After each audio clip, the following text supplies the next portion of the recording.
Hello, BookTube. Well, as you can see, I have a guest. This is Randy Ray, the literate Texan from Driftwood Ranch, calling in from Texas to talk about who knows what. What have you got on your mind today, Randy? I've got a bunch of questions Well, for you. you know, on my mind this morning, I'm reading Nobody's Fool by Richard Rousseau, which I love. And it's the third time I've read it. And I'm reading it because I want to read the whole trilogy because Somebody's Fool just came out. There's Nobody's Fool, Everybody's Fool, and Somebody's Fool. So that's on my mind this morning. I've So got a cup of coffee here. he's a writer who drinking coffee like you. yes, the dude bros. This is my bad art coffee mug. You'd love this. Is he an author who really resonates with you? He must be. He is, yeah. I love Straight Man too. That was another one that I really liked. And then the one he loved, the one he won the Pulitzer for, I liked a lot. And now I can't remember the name of it. It's not an author who gets talked about on Empire Falls. Yeah, Empire Falls was the yeah, wonderful. But hey, it's funny because I don't know how many books I've come to because I saw the movie and thought, I bet that's a great novel. But Nobody's Fool, the movie with Paul Newman, got me interested in Richard Rousseau. The World According to Garp with Robin Williams got me interested in John Irving. And recently I read For Love of the Game by Michael Shara because I really liked the movie. And in that case, especially, I thought the movie was a lot better than the book. Did that happen to you with Larry McMurtry? I got turned on to Larry McMurtry in college by one of my English professors. We read Horseman Pass By and watched the movie HUD in class. Okay. With Paul Newman. Yeah, a lot of people come do that journey with him. They start with some video production and then go to the books, but not you, not in this case. So I saw him speak once, and he was talking about the process of turning books into movies. And it was just fascinating because he was talking about Terms of Endearment, which I haven't read the novel. But he was talking about how in the novel, the Jack Nicholson character is much, much older.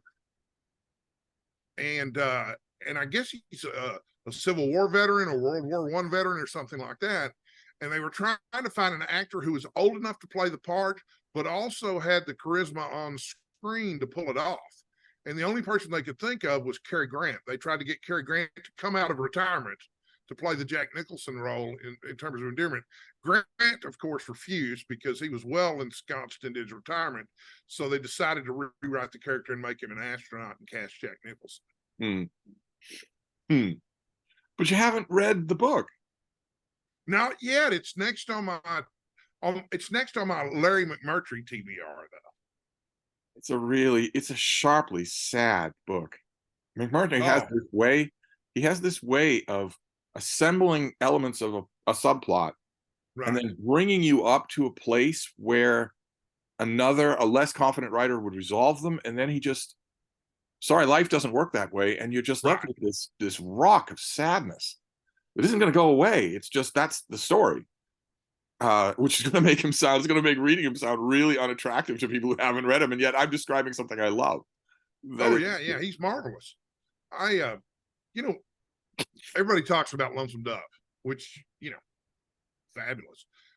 But he wrote another Western that I really liked called Anything for Billy, which I thought was terrific and also had that same kind of sadness that you were talking about. And it starts off sad, the first paragraph. He mentions in the first paragraph, but there was a time I would do anything for Billy. And just the amount of regret and melancholy in just that one sentence just kind of blew me away. And I tore through that book really fast. But what about Richard Rousseau? What is it about him that you think resonates? Can you pick? I grew up in a small town. And even though the small towns that he writes about are in New York rather than Texas, small town's a small town. Yeah. And the characters you find in small towns are the characters you find in small towns. Sully in Nobody's Fool, exactly the kind of person that I would hang out with in a small town. And you've got the diner and the little local bar and the grocery store. In fact, I just finished reading a section where Sully was looking to move from one apartment to another towards the end of the book. And he said, this isn't really going to be my home anyway, because my home is Hattie's Diner. my home is the OTB, the grocery store. It's the Iron Horse Saloon where I hang out and drink. He's like, this isn't going to be my home at all. And that's what it's like in a small town if you're an extrovert like me anyway, because I don't stay home.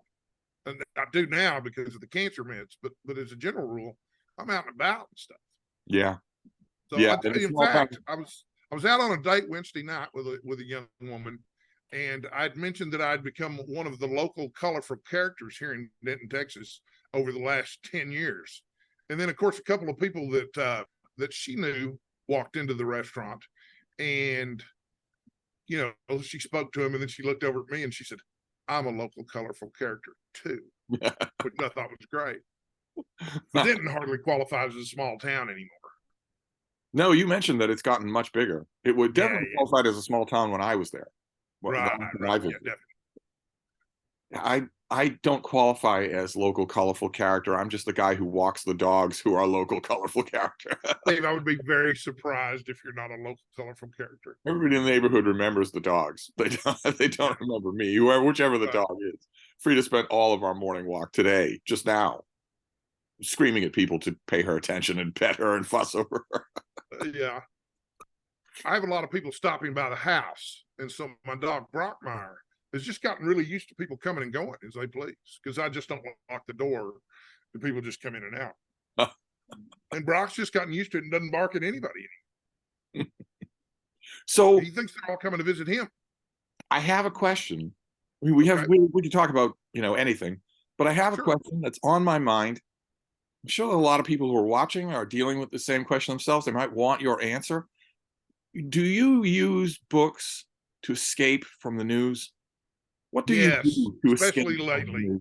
This last week, or right now, where all of us, regardless of what we think about Saturday's attack, we're watching a gigantic war crime being committed in open light of day, and there's nothing anyone can do about it. Right. And if you scratch it just a little, you're going to see why a lot of angry people would justify it. So you just have to sit back and, I guess, try not to think about it as much as possible. Try not to think about it. How do you do that? Do you go back to books that you know really well? Do you go back to old friends? I'm assuming you go back. A lot of that.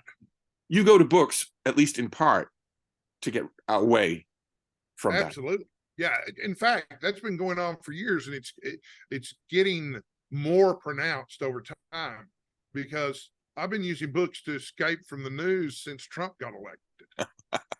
I can remember when Donald Trump got elected, on the morning they announced the results, I had to call my daughters to reassure them that everything was going to be okay, even though I wasn't sure that things were going to be okay.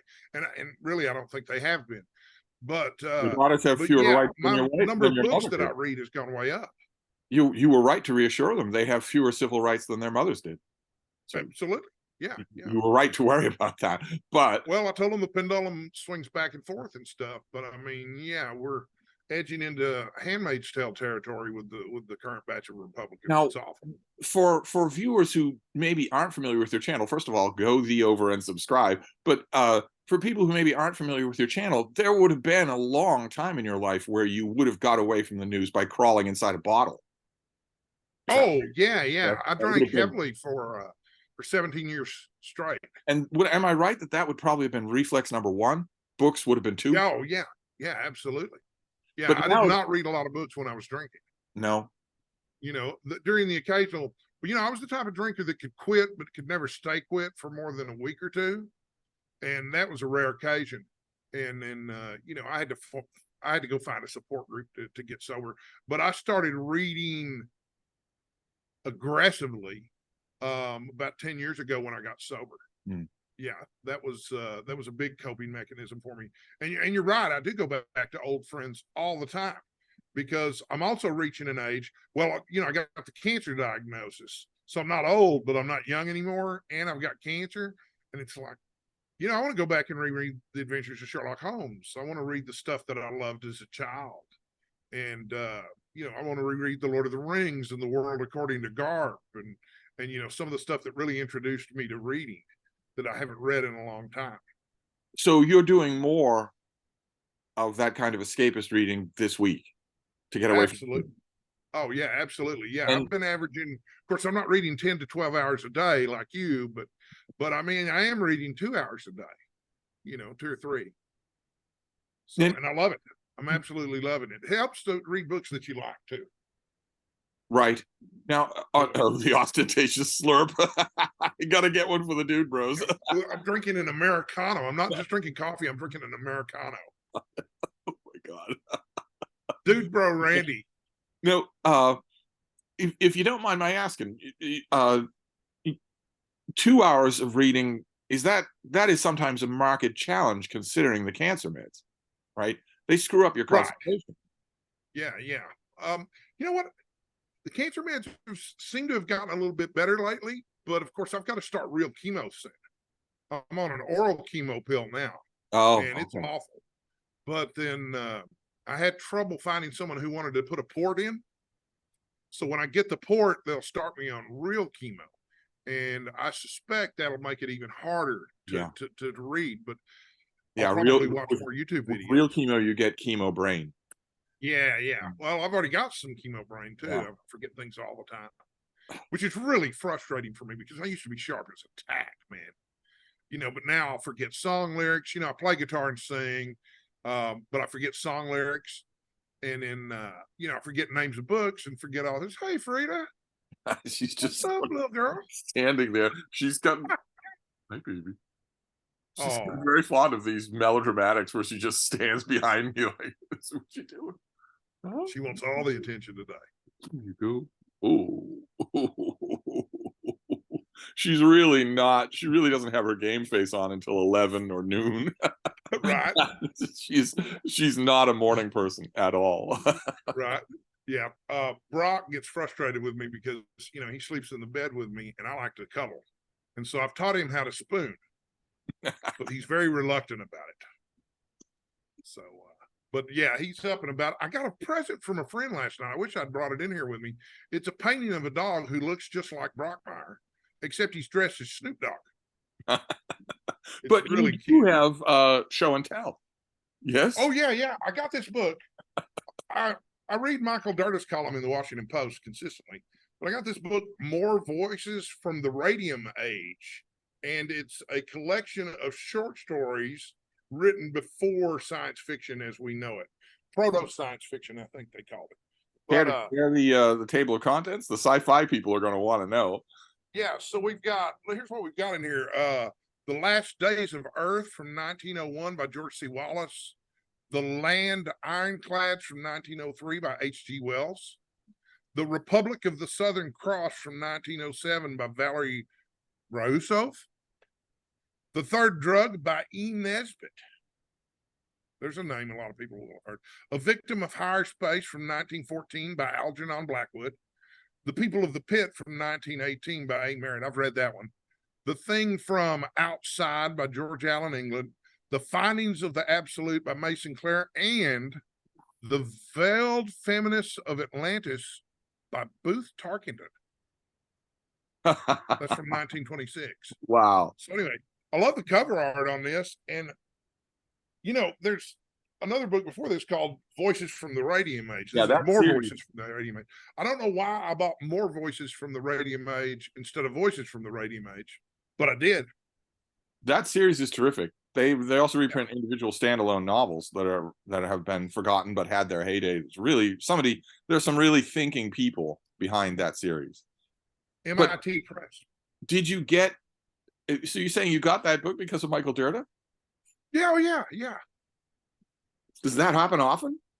Yeah, I'm a big fan of Michael Dirda's column. Yeah, he publishes a lot of book lists. Sorry, the bean is acting up here.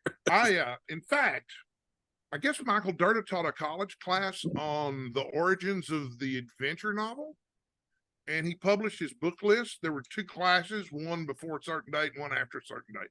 So anyway, I have all of them in their own bookshelf. I haven't read them yet, but some of them I've read before. The Princess Bride made the list. That More Tales from the Radium Age.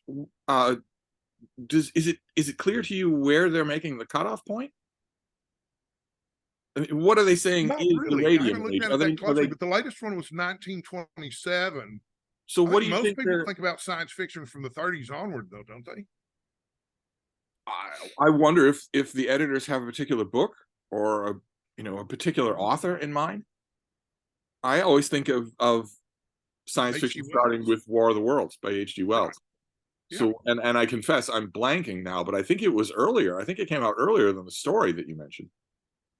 So I'm trying to figure out where, in their mind, when does the radium age begin? Right. Well, radium refers to what they use to power the streetlights or something. I don't know exactly what radium is, although I'm assuming it's an element because there's a periodic symbol for it in the upper corner of the book. See the little RA up there? I love how they've got the old time radio that looks like a robot's face. That is just wonderful cover design. That might have been why I bought it instead of Voices from the Radium Age. It might have been just that I like the cover art better. As usual, I am nosy about the on the ground specifics. When you say that you heard about it in Michael Dirda's column and you bought it, what do you mean by bought? Did you go to a retail bookstore? You went on Amazon. Okay. Yeah, I don't get out much these days. Occasionally I'll send my daughter to the local used bookstore, recycle books, but she's pretty busy to be running errands for the old man. She's 21 now, so. Although I'm getting out tomorrow with my other daughter, Maddie, we're going to brunch at Hannah's, so I'm looking forward to that. And they're, this is the wonderful thing. Both of my daughters are big readers, which, I did something right. It's probably one of the benefits of growing up in a bookstore. Hey, before I forget, I had a question for you. Nobody ever had I read The Friendly Shakespeare when I was student teaching. And then I came across The Friendly Dickens. And I thought those were the only two books in the series until you mentioned The Friendly Jane Austen. Yeah. And also The Friendly Universe. There's one called The Friendly Universe about a really good introduction to astronomy. Not the best. I Googled and Googled. Are there any other authors in the series besides those three? I don't know of any other than the four of those books. The three authors and The Friendly Universe. I'm not missing it. The only one I'm missing is The Friendly Universe. I love it as an introduction to astronomy, but I don't pick it if I've got a candidate. If I've got like a 16-year-old boy who is interested in astronomy, you want to give somebody, if you've got somebody in a situation like that, you want to give somebody something that's almost all visuals. Right. And that's the one drawback of The Friendly Universe, is that it's almost all text. So right. Astronomy is visually astonishing. So there are plenty of examples of things that even something really old will still work. Well, if you'd met 10-year-old Randy Ray and asked him what he wanted to be when he grew up, he would have told you an astronomer. Really? Yeah. About the time I turned 12 or 13, I decided I wanted to be a biology teacher. And then when I turned 14 or 15, I decided I wanted to be an English teacher.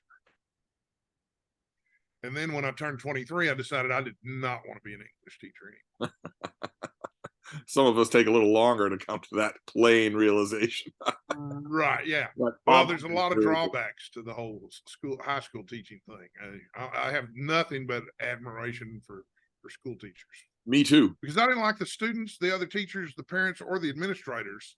And that was pretty much everybody. So I thought I should find something else to do for a living. The impression that I get from so many high school teachers that I've known over the years is that 50% of the job is discipline. 50%. Oh, yeah. And who wants that? I'm not good at that at all. No, who wants to be a prison guard for 50% of their time?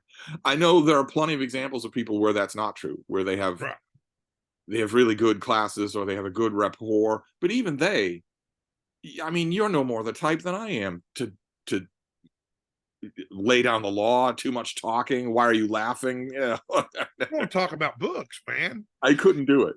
My classes would devolve into just mobs of conversation, and let's not be rosy-eyed here. There are plenty of high school students who take advantage of any kind of weakness just to goof off. Oh, yeah. It's not like you've got a bunch of students in the back who you're disciplining them, but if only you discipline them in a different way, they would love learning. No, a lot of them just don't want to be there. Well, that's something else that reminds me of how things change when you get older. I remember watching Lean on Me with Morgan Freeman when I was 16, 17 years old when it came out. And I think you remember it's about the guy who goes in with this really disciplinarian attitude and turns this school around and stuff. And of course, I grew up in a small town, and discipline and respect were real important things. And of course, when I was 17, I was like, yeah, check him out. He's really taking control and stuff. I rewatched it with a friend of mine a few weeks ago. And I thought, oh my God, this guy's a fascist. This is awful. This is absolutely terrible. Oh my God, this guy's a fascist.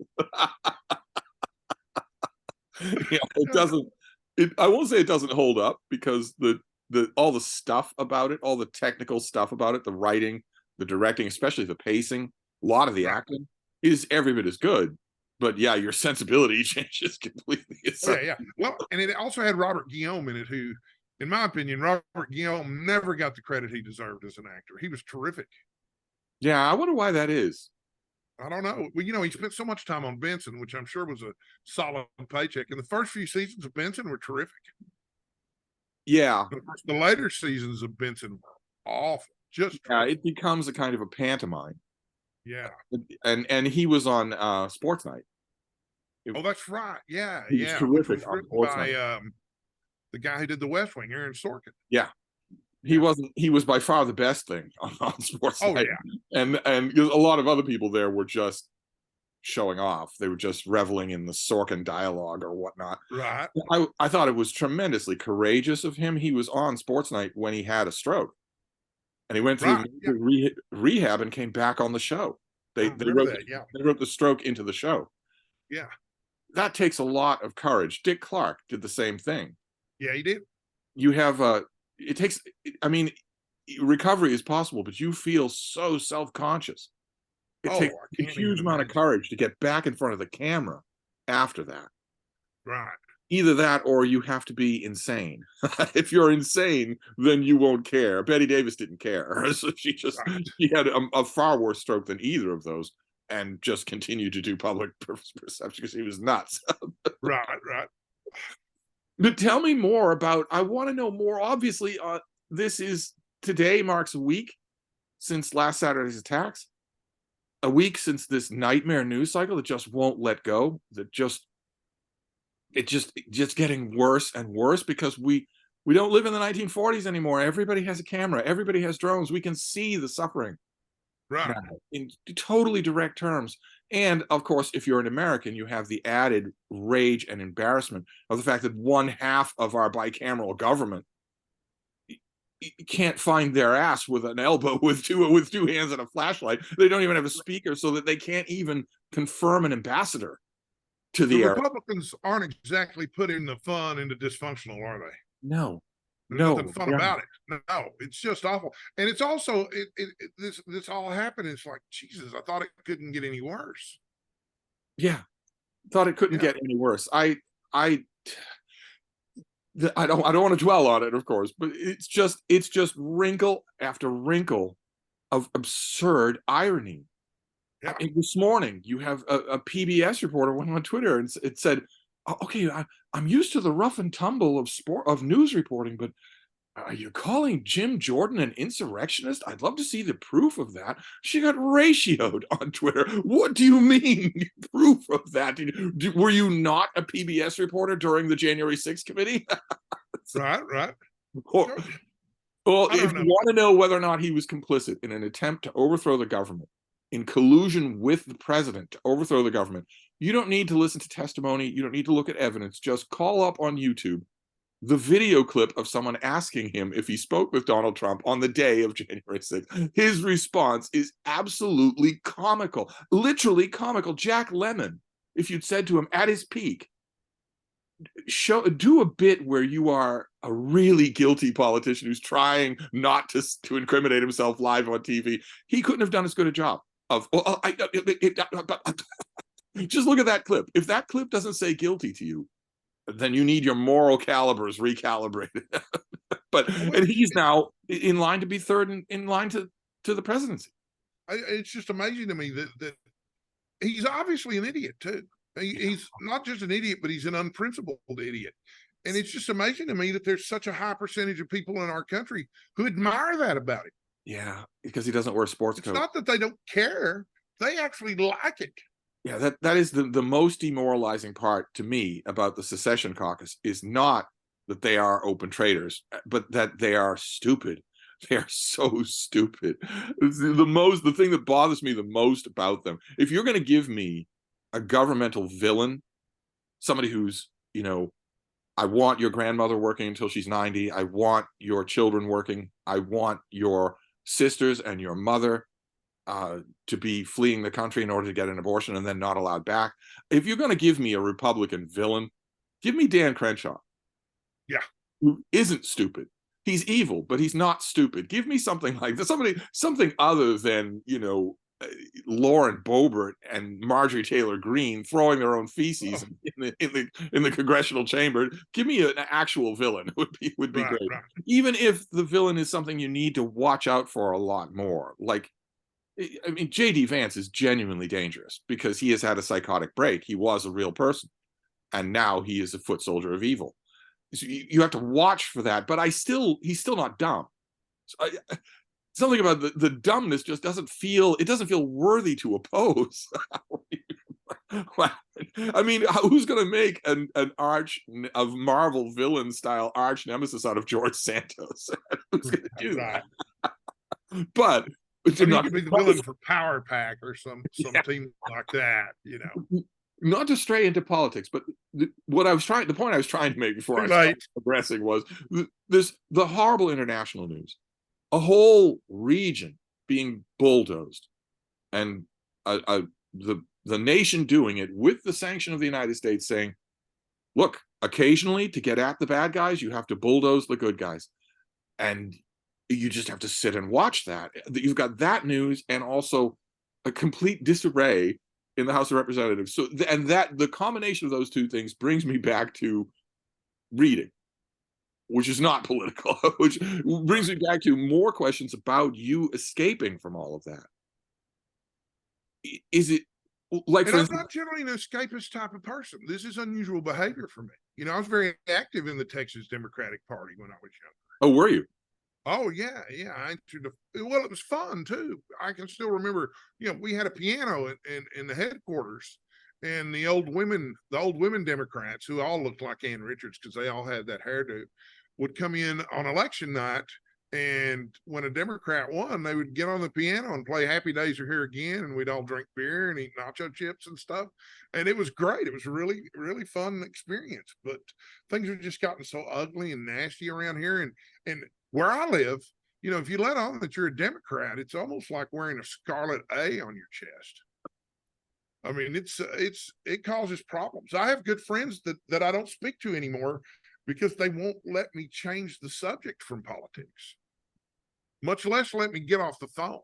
Yeah. I finally told one friend of mine, I said, man, I'm starving. My blood sugar's low. I got to go make a sandwich. But it's the only way I could get him off the phone. And it's you're a braver man than I am. Talk about this with you. I don't do phone calls at all anymore. Even if it's not the sand trap of politics, you still can't ever get the person off the phone. I had decades of that, and I all the while that I was doing that, just holding the phone like this and doing whatever I could with one hand, I was always dreaming of a future that I couldn't quite vision where this would not be necessary. Now I have that, so I don't do it at all. But what about the reading? Because we're running out of time. I want to get back to the reading. When you are faced with that urge, which you say is not normal for you, to escape into reading, are you more, again, I want to know, are you more likely to go back to someone that you really know? Or will that itch be scratched just as well by exploratory reading? Like that More Tales from the Radium Age, will you sink yourself into that, to just turn off the news and say, look, I've had enough of this, I want to read? I don't know when I'll get to More Tales from the Radium Age. I've really enjoyed the rereading that I've been doing over the last year or so. Mm-hmm. I just did a buddy read of The World According to Garp with Greg from Another Bibliophile Reads. So we'll have a video about that sometime this week. But I thoroughly enjoyed that because The World According to Garp is a very different book when you're 12 years old and reading it, and when you're 22 years old and reading it, and then at 52. It's an entirely different book at each of those stages in your life. And do you find, and that's what I'm finding is true about a lot of the books that I loved as a kid, is that I just didn't have the world experience to enjoy them the way that I enjoy them now. But there are also books like The Catcher in the Rye by J.D. Salinger, which don't resonate with me at all anymore. I loved it at 20 years old, but at 53, man, come on. What about okay, so you're saying that the books, so-called, so to speak, they change when you come back to them with a lot of world experience under your belt. What about when you come back to them in a buddy read? Does that change? Has that, in your time on BookTube, for those of you who don't know what we're talking about, that's when a couple of booktubers, or more than a couple, decide to read a book together. It doesn't necessarily have to be forward facing. It doesn't have to be videoed. Right. They can just decide. And often it isn't. Often it isn't, right. Yeah, Priscilla at the Evening Reader and I did a buddy read of Lonesome Dove, and we never made a video about it. Who did that with you? Priscilla at the Evening Reader, who went to college at the same time I did, literally. We both graduated with English degrees in 1993 from UNT and had never met until BookTube. But that can be a weird experience. Have you found that to be enriching? Like from watching your videos, the two of you together, I would guess that Greg is an entirely different kind of reader than you are. Oh yeah, I think so. Yeah, you pick up a lot that way. Yeah. I mean, the additional perspectives are just, yeah, absolutely. And I don't necessarily even have to be reading along. It can be something that I've read before but haven't read in years. Like, I really enjoyed your chapter by chapter recap of The Lord of the Rings, even though I wasn't reading along with it at the time. It was like, oh, I'd never thought about that, or I'd never thought about this. Oh, I don't agree with that. Oh, he's right on the money there. So yeah, having read it can be just as fun too. I don't get invited to buddy reads. I don't get invited. Well, yeah, because you're going to finish a book in 5 minutes while I'm spending 2 weeks reading it. The standing joke is that we get a Voxer group together. We all introduce ourselves. We say, well, what schedule are we going to follow? And I pipe up with, I'm done. Right. It's a standing joke. You're using your mutant powers. I would behave myself in a buddy read, but people don't believe it. I need to do another chapter by chapter read through of something. Yeah. That was just too much fun. What I thought after I watched the video. It's like, what can I read chapter by chapter and talk about on my channel? Maybe we could do one together. Yeah, absolutely. Well, The Lord of the Rings was great too, because each chapter has a title. Yeah. Each chapter is a little bit of a self-contained story within a larger story.